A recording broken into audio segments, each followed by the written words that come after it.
Hello friends, welcome back to my channel.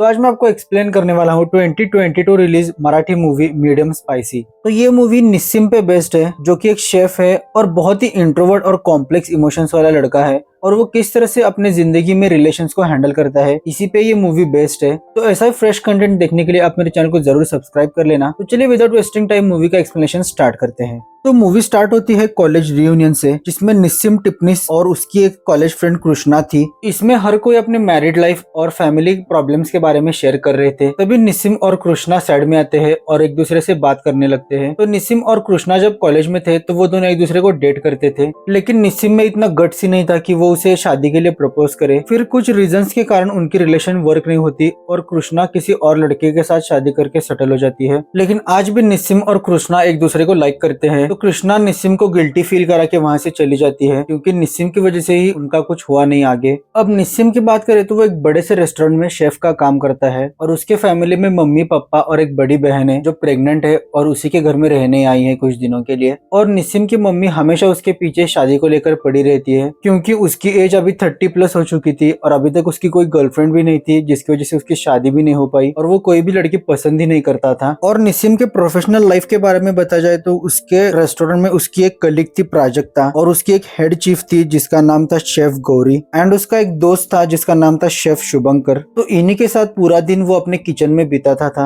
अब प्राजक्ता की बात करें तो देखने में वो बहुत खूबसूरत थी और वो निस्सिम को लाइक करती थी, इसीलिए वो जानबूझकर किचन के एरिया से गुजरती थी। और जब वो वहां से जाती थी तो सब एम्प्लॉय उसे इस तरह से देखते थे जैसे कि कोई सेलिब्रिटी जा रही हो। और निस्सिम भी प्राजक्ता को लाइक करता था, लेकिन उसकी हिम्मत नहीं होती थी उससे बात करने की। फिर एक दिन निस्सिम अपने कार से रेस्टोरेंट आ रहा था, तो अंडरग्राउंड पार्किंग में वो देखता है कि उसकी शेफ गौरी एक लड़के के साथ लड़ाई कर रही थी, और वो उसके साथ झगड़ा करके वहां से चली जाती है। फिर आफ्टरनून में गौरी जब बैकयार्ड में स्मोक कर रही थी तो उसे देख के निस्सिम भी वहां पे चला जाता है और उससे ऐसे ही इन जनरल बातें करने लगता है। तब गौरी बताती है कि वो ओडिशा से है और 2 महीने पहले ही उसने यहाँ पे ज्वाइन किया है, और पहली बार निस्सिम उससे ऑफ द वर्क बात कर रहा था, क्योंकि निस्सिम बहुत ही इंट्रोवर्ट था, इसलिए वो किसी भी लड़की से बात करने में बहुत हिचकिचाता था। तो बातों ही बातों में उसे पूछ लेता है कोई बॉयफ्रेंड प्रॉब्लम है क्या, क्योंकि नीचे पार्किंग में मैंने देख लिया था। तो ये सुनने के बाद पहले तो शेफ उस पर गुस्सा करती है, लेकिन बाद में उसे बताती है कि मैं उससे बोर हो गई थी, इसीलिए मुझे ब्रेकअप करना था। ये सुन के निस्सिम की आंखें खड़ी की खड़ी रह जाती है,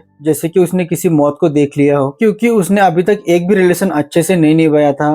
और इधर गौरी रिलेशंस के लिए बहुत ही बदनाम थी, उसके कई सारे बॉयफ्रेंड्स थे। फिर शाम में घर जाते टाइम निस्सिम गौरी को लिफ्ट देता है, तो कार में वो बातचीत करने लगते हैं। तब गौरी बताती है कि सिर्फ 2 ही वीक हो गए थे उसे डेट करते हुए, लेकिन मैं उसके साथ बोर हो गई थी और मुझे हमेशा प्यार की कमी लगती है, तो मैं प्यार ढूंढती रहती हूँ। और वो निस्सिम से पूछती है कि तुमने कभी प्यार किया है। तब निस्सिम बताता है कि कॉलेज में मेरी एक गर्लफ्रेंड थी कृष्णा, लेकिन उसके साथ कुछ हो नहीं पाया और उसके बाद अभी तक मैं सिंगल ही हूँ। फिर जाते टाइम गौरी निस्सिम से कहती है कि मुझे पता है कि तुम्हारा प्राजक्ता पे क्रश है, तो कब तक ऐसे ही करते बैठेगा और आगे बढ़ बी योर डूड। इस पर भी निस्सिम शर्माता है और फिर गौरी को एक रेलवे स्टेशन ड्रॉप करता है। फिर प्राजक्ता हमसे बैक स्टोरी शेयर करती है कि जब वो रेस्टोरेंट बिजनेस में नहीं था तब से वो निस्सिम को जानती है। जब मुंबई में पानी भर गया था तब निस्सिम ने प्राजक्ता की हेल्प की थी, तो तभी से प्राजक्ता को निस्सिम अच्छा लगता है, लेकिन प्राजक्ता को लगता है कि तब उसने फुल रेनकोट पहना था, इसीलिए निस्सिम उसे नहीं पहचान रहा है। फिर अगले दिन हर रोज की तरह ही प्राजक्ता किचन में से गुजरने लगती है।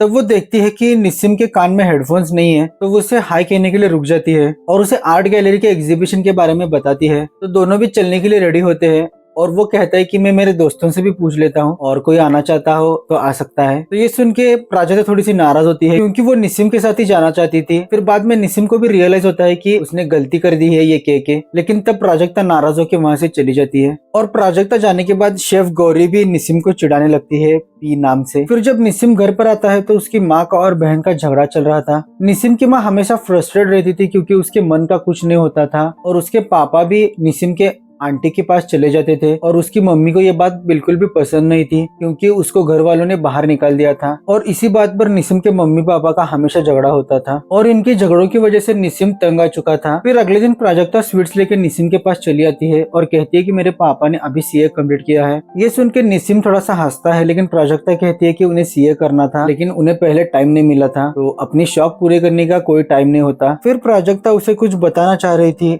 शायद अपने मन की बात ही बताने वाली थी, लेकिन तभी वहाँ पे शेफ गौरी आती है। तो उसकी शिफ्ट कंप्लीट हो चुकी थी और अभी निसिम की बारी थी। तो यहाँ पे भी प्राजक्ता की बात अधूरी रह जाती है और निसिम वहाँ से चला जाता है। फिर शाम में निसिम शेफ शुभंकर के घर पर आया था। तब वो अपना दुखड़ा सुना रहा था कि मेरी बीबी मुझे छोड़कर चली गई है और उसे ये शेफ का जॉब करना उसे अच्छा नहीं लगता, क्योंकि ये जॉब की वजह से वो बच्चों के साथ टाइम स्पेंड नहीं कर पा रहा था। तो इसी फ्रस्ट्रेशन में वो उसे छोड़कर अपने मैके चली गई थी। फिर शेफ शुभंकर भी कहता है कि तुम्हें भी अब शादी कर लेनी चाहिए, कितने दिन ऐसे ही रहोगे, हक जताने के लिए कोई तो अपनी घरवाली होनी चाहिए। और ये उसे सुना के वो भी अपनी बीबी की याद में रोने लगता है। फिर यहाँ पे निसिम भी एक्सेप्ट करता है कि वो प्राजक्ता को लाइक करता है, लेकिन वो कहता है कि अगर मैं उसे प्रपोज करके शादी भी कर लूंगा तो क्या होगा, थोड़े दिनों बाद मेरे बाल झड़ने लगेंगे, प्राजक्ता भी मोटी हो जाएगी और फिर से हमें झगड़े स्टार्ट हो जाएंगे। तो मम्मी पापा के झगड़ों की वजह से निसिम का भी शादी के ऊपर से भरोसा उठ चुका था, इसीलिए वो सिंगल ही रहना चाहता था। फिर अगले दिन शेफ गौरी सारे एम्प्लॉयज को बुलाती है और सबको सुना रही थी, क्योंकि एक लड़की ने एक्सपायरी वाला प्रोडक्ट यूज किया था और किचन गंदा था। सबको अपने अपने काम से झाड़ रही थी और शुभंकर को कहती कि तुम्हारा वर्क अच्छा है और आई ट्रस्ट यू और तुम इन सब से अच्छा काम करवा लेना। फिर जब निसिम स्टोरेज रूम में गुड्स चेक कर रहा था तो तभी वहाँ पे शेफ गौरी भी आती है और वो क्या सुनता है, वो हेडफोन में गाना सुन लेती है और वहाँ से चली जाती है। लेकिन शाम में जब निसिम अपनी कार में बैठ के घर जा रहा था तो तभी वहाँ पे शेफ गौरी भी उसके कार में आके बैठ जाती है और वो उससे पूछती है कि तुम मेरे लिए क्या फील करते हो, तुम ऐसे क्यों मुझे देखते हो, तुम्हारा देखना मुझे ऐसा नॉर्मल नहीं लगता। तो निसिम भी उसे बताता है कि मुझे ही नहीं पता मैं तुम्हें देख के क्या फील करता हूँ और वो उसे किस करने की कोशिश करता है। तो ये देख के गौरी उस पर गुस्सा होती है, उसे चाटा मार के वहाँ से चली जाती है। फिर जब निसिम घर पर आता है तो उसके पापा को लग रहा था कि निसिम को कुछ तो कहना है, तो वो दोनों भी मरीन ड्राइव पर वॉक पर चले जाते हैं। वहाँ उनके बहुत डीप टॉक्स होते हैं और निसिम के पापा उससे कहते हैं कि 35 इयर्स हमारी शादी को हो चुके हैं, लेकिन हम दोनों का अभी तक इंटरेस्ट वैसा ही है, चाहे हम कितने भी ऊपर से झगड़ते हो लेकिन हम में बॉन्ड बहुत अच्छा है। तो ये सुनने के बाद निसिम का शादी के ऊपर का इंटरेस्ट थोड़ा सा बढ़ने लगता है और उसे अब लग रहा था कि शेफ गौरी उसे अच्छी लगने लगी है। लेकिन जब वो अगले दिन रेस्टोरेंट जाता है तो शेफ गौरी उसे पूरा इग्नोर कर रही थी, उसके सवाल का कोई जवाब नहीं दे रही थी और उससे हमेशा दूर भाग रही थी। फिर घर आने के बाद निसिम अपने बहन और जीजू के साथ फ्लैट देखने के लिए जाता है। तो उनका वो ड्रीम प्रोजेक्ट था, तो बच्चा होने से पहले उन्हें वो फ्लैट चाहिए था क्योंकि बच्चे को वो वहीं पे बड़ा करने वाले थे। तो वहाँ पे भी उन दोनों का बॉन्ड देख के निसिम का शादी के ऊपर का भरोसा और बढ़ने लगता है। फिर अगले दिन निसिम जब अपने रेस्टोरेंट से निकल रहा था तो जल्दी जल्दी में प्राजक्ता भी उसके कार में आके बैठ जाती है और कहती है कि मुझे बहुत लेट हो चुका है, मुझे घर पर छोड़ो। तो प्राजक्ता को भी देखकर निसिम शॉक रह जाता है और उसका ये शॉकिंग फेस हमेशा से ऐसा ही था, तो सब लोगों को अब वो अनोइंग लग रहा था। अब निसिम जब प्राजक्ता को घर छोड़ रहा था तो बीच में उसका टायर पंक्चर हो जाता है और निसिम को टायर बदलना नहीं आता था, तो प्राजक्ता टायर बदल देती है और ये देख के निसिम और शॉक रह जाता है। फिर प्राजक्ता निसिम से कहती है कि मुझे तुमसे अकेले में बात करनी है आराम से, तो कल हम मिलेंगे। तो ये सुन के निसिम को लग रहा था कि प्राजक्ता उसे प्रपोज करेगी और अब उसका दिल गार्डन गार्डन होने लगता है क्योंकि उसने बहुत ख्याल बना लिए थे। फिर अगले दिन निसिम और प्राजक्ता एक कैफे में मिलते हैं जहाँ पे प्राजक्ता बताती है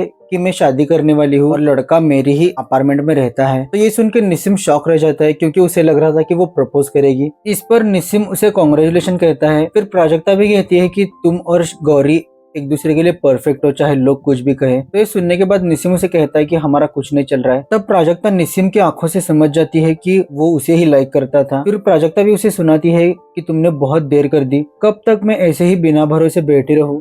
फिर मैंने भी ठान लिया कि मैं शादी करूंगी। और वो निसिम से भी कहती है कि अब तुम भी सेटल हो जाओ और उसे गिल्टी फील करा के वो वहाँ से चली जाती है। अब निसिम को भी लग रहा था कि उसे शादी कर लेनी चाहिए, इसीलिए वो एक मैट्रिमोनियल साइट पे अपना नाम ऐड कर देता है। तो उसे एक लड़की की रिक्वेस्ट आती है, तो अगले दिन वो उससे मिलने के लिए चला जाता है। तो वो लड़की बहुत ही फास्ट फॉरवर्ड और प्रैक्टिकल थी। निसिम उसे बताता है कि मैंने पेरिस के एक होटल में जॉब के लिए अप्लाई किया है, तो कुछ दिनों में उसका कंफर्मेशन भी आ जाएगा, तो मैं वहीं पे शिफ्ट होऊंगा। तो ये सुन के वो लड़की भी खुश होती है और कहती है कि चाहे भले अभी तुम्हारा पेमेंट मेरे से कम हो, तो पेरिस जाने के बाद तुम्हारा पेमेंट भी बढ़ जाएगा और हम दोनों वहीं पे सेटल होंगे। तो ये सुन के निसिम बहुत ही कंफ्यूज था क्योंकि ये लड़की बहुत ही फास्ट फॉरवर्ड थी और निसिम ने इसके बारे में कुछ भी सीरियसली सोचा नहीं था। तो वो लड़की निसिम से कहती है कि मैं तुम्हें 2 दिन देती हूँ, 2 दिनों में मुझे कंफर्मेशन बता देना। ऐसा कह के वो लड़की वहाँ से चली जाती है। फिर अगले दिन जब निसिम रेस्टोरेंट आता है तो उसे पता चलता है कि शेफ गौरी कुछ दिनों के लिए छुट्टी पर चली गई है। तो वो और डिस्टर्ब हो जाता है और बहुत ही गुस्से में था। तभी उसे शेफ शुभंकर की वाइफ का कॉल आता है तो उससे मिलने के लिए वो गार्डन चला जाता है। तो वहाँ पे निसिम उसे कहता है कि तुम शुभंकर को डिवोर्स दे दो ताकि तुम दोनों भी आराम से रह सको।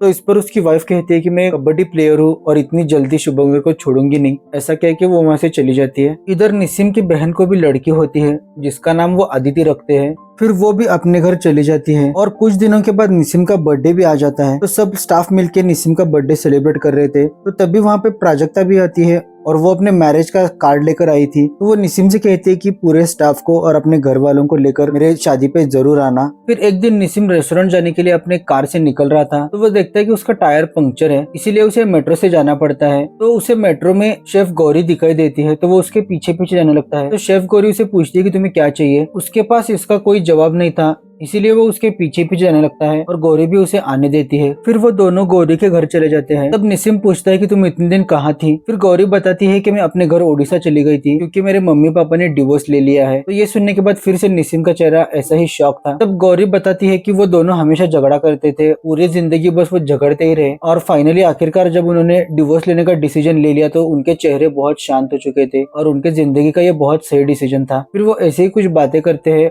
और निसिम घर चला आता है। फिर अगले दिन निसिम शुभंकर से मिलने उसके घर चला जाता है। तो वो देखता है कि उसकी वाइफ और उसके बच्चे भी घर पर थे। तब शुभंकर बताता है कि मैं ये जॉब छोड़ के इंदौर शिफ्ट हो रहा हूँ और वहाँ पे मैं खुद का होटल स्टार्ट करूंगा। तो फाइनली शुभंकर ने अपने वाइफ की सुन ली और उसके साथ वो शेफ का ही काम करेगा लेकिन खुद के लिए करेगा। और वो निसिम से कहता है कि अगर तुम्हें भी जॉब की जरूरत होगी तो इंदौर चले आना, मेरा रेस्टोरेंट तुम्हारे लिए हमेशा खुला रहेगा। फिर प्राजक्ता की भी शादी हो जाती है और निसिम के मम्मी पापा हिमाचल ट्रिप पर चले जाते हैं और निसिम भी अपने आंटी से मिलने उसके घर चला जाता है। वहाँ पे वो ढेर सारी बातें करते हैं और निसिम उसे अपनी स्टोरी सुनाता है और आंटी की भी स्टोरी हम सुनते हैं। तो आंटी ने इंटरकास्ट लव मैरिज की थी तो उनके घर वालों को वो पसंद नहीं थी, इसीलिए उन्होंने उसे घर के बाहर निकाल दिया था और कोई भी उसे बात नहीं करता था। फिर निसिम वहीं पे खाना खाता है और आंटी ने एक बुक लिखी थी तो वो बुक लेकर शेफ गौरी के पास चला जाता है। निसिम बारिश में पूरा भीग चुका था और गौरी रोमियो और जूलियट बुक पढ़ रही थी। तो दोनों भी एक दूसरे का प्यार महसूस कर लेते हैं और निसिम भी अपने आंटी का बुक उसे दे देता है जिस पर गौरी का ही नाम था। फिर निसिम गेट से बाहर जाने लगता है और गौरी बालकनी में खड़ी थी। तो रोमियो और जूलियट की तरह ही इन दोनों की भी स्टोरी यहाँ पे एंड हो जाती है और इसी के साथ हमारी मीडियम स्पाइसी मूवी भी खत्म होती है। तो आपको ये मूवी कैसी लगी जरूर मुझे कमेंट सेक्शन में बताना और अगर अच्छी लगी होगी तो मेरे चैनल को जरूर सब्सक्राइब करना। Thanks for watching the video.